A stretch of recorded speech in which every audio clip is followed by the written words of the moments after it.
Pemirsa, menanggapi informasi terutama di media sosial yang menyatakan uang rupiah memuat simbol palu dan arit, Bank Indonesia menyatakan hal itu tidak benar. Simbol yang dipersepsikan pihak tertentu tersebut sebenarnya adalah logo Bank Indonesia yang dimuat dengan teknik recto verso.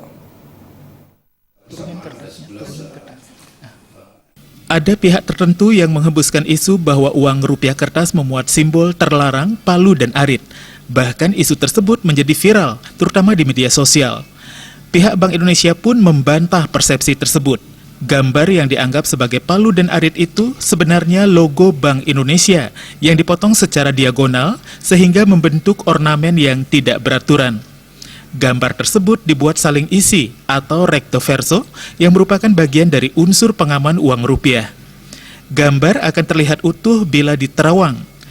Recto verso telah digunakan di Indonesia sejak tahun 90-an. Sedangkan logo Bank Indonesia telah digunakan sebagai recto verso uang rupiah sejak tahun 2000. Ya, palu arit itu merupakan persepsi. Ya, sebenarnya apabila kita melihat tadi seperti dijelaskan tadi, itu merupakan security feature yang kita namakan recto verso. Ya, merupakan kalau kita lihat secara utuh itu merupakan lambang atau logo Bank Indonesia.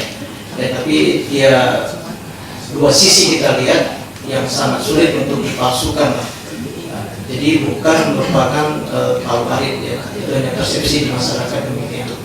Tapi apabila kita tarik secara diagonal, itu merupakan logo Bank Indonesia sebagaimana Pak Yedi jelaskan. BI gencar memberikan pemahaman kepada masyarakat mengenai ciri-ciri uang rupiah dan keasliannya. Hal ini bertujuan untuk menghindari persepsi yang keliru. Darmawan Bali TV.